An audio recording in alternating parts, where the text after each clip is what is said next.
Just one or two more things I just wanted to point out.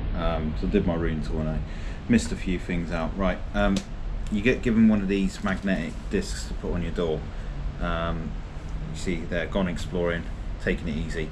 You have to put this on your door with the gone exploring for them to make your room up. What our cabin steward said is you have to put it out by midday, or they're not allowed to make the room up. It's like under contract.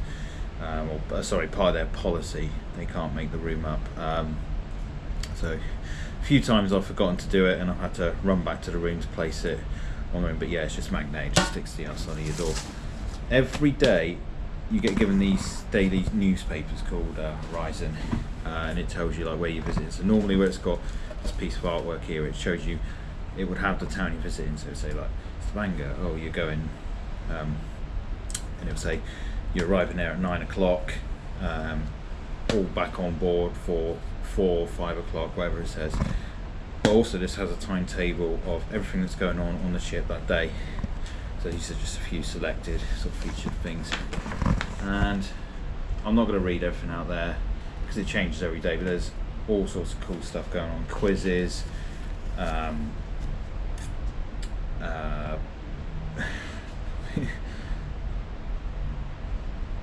exercises, games. I'm sorry, I was just actually reading stuff as I was going through, and then stuff for the kids to do.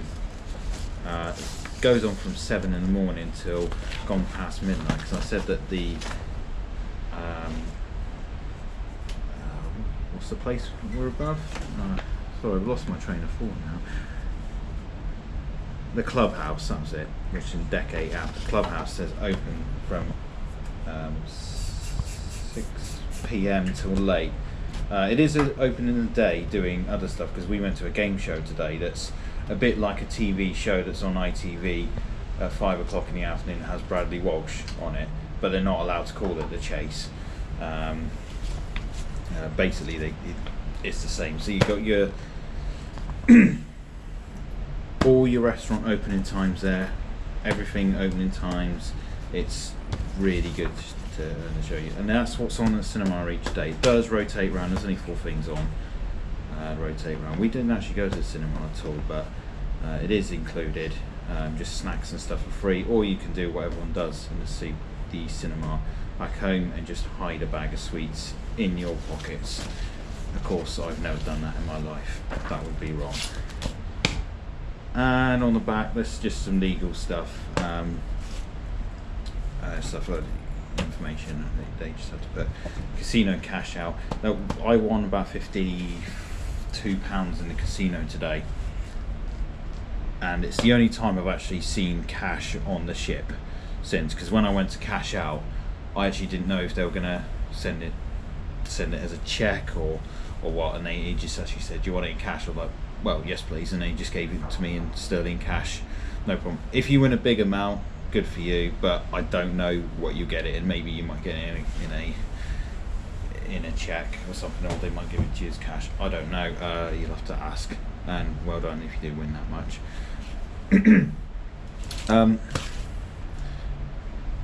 The currency used on the ship, everything is pounds sterling. I know a lot of cruise ships use US dollars as a base currency. It's pound sterlings only on this ship. Even though we're in Norway, we're not going to be using Norwegian krona. That's only from the surface. I'm just going to quickly show about the My Holiday app. So when you're on the cruise, you put your phone into airplane mode. You then turn on your Wi-Fi, log onto it. We don't have the Wi-Fi package. I'm just pointing out here, so you don't need the Wi-Fi package to go on here. It's a common question that people ask. So this is where you book your events or your dining.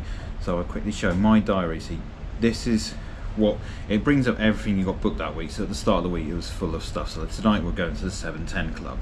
We're meeting our friends there. They're gone out for dinner somewhere else. My bookings are stuff you already got booked. You can book your shore excursions through here as well. My Cabin Services has the room service menu and the Iona ship map, which I think is great. So you can be out on the out exploring the ship, and you can get your map up, even though there's plenty of maps around the ship. But yeah, it's always something nice to have there. I'm not going to go through everything, I'm just going to go through the basics. Onboard account, you can keep track of your onboard account, how much you spent, how much you've seen. So now you've seen how much money I've blown on this holiday. We don't have the drinks package. It's quite controversial, the drinks package, of how much it is, because it changed 2 weeks ago. I might actually just to put a quick video another time when I've got the drinks package prices up with me. But you know, we've had plenty of drinks this week, and we've gone nowhere near what we would have to have a drinks package for. So we found that the value's been good, but I will try and do another video just on that, me explaining and my opinion on that. Dining, you do a virtual queue. You can go to the restaurant and queue up there like in the old days, or you can do a virtual queue, which I think is really cool actually. So you just choose your restaurant here. So all these ones are main deck dining. These don't cost you any extra. If it says it costs extra, it has a star in it, I believe, and it says extra charges. So some of them are full. It is 7:30 at night on the last night of the cruise. Bearing in mind we are on the school holidays, it's a full cruise. So Keel and Cow says queue full. You actually can't even join the queue. So if you do want to join the queue, so I'll just do a test one here with Pearl Restaurant. So you can just quickly bring up the menu if you want, but you put how many guests are there, any accessibility, would you share a table with other guests. I'm happy to do this and to get a seat a bit quicker. Some people aren't, but I think, you know, it's great because you can, if there's, let's say, 2 of you, or if you're solo traveller, you can sort of mix with other guests and meet some friends, and then you hit join queue. I'm not going to do it because it will join me into the queue, because we're heading up to Horizon for our dinner. You hit join queue, and then it will alert you on your phone when you've got a table ready, and then you have 15 minutes to get to where you want to go, and then the booking's automatically cancelled.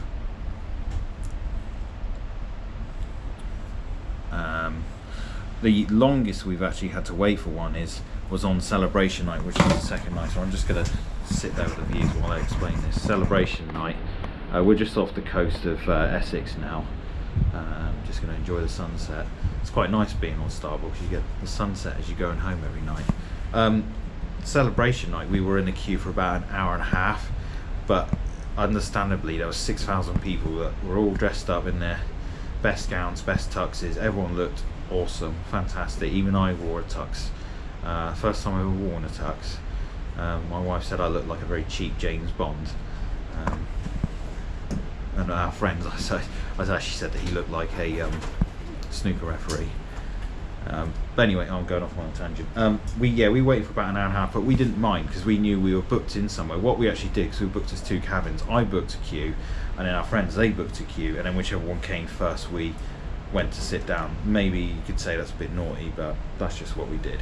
But we just went off and had a few drinks, sat and had a glass of wine, talking to other guests, and just really enjoying the atmosphere. And then I think it was about 9 o'clock by the time we sat down, wasn't it?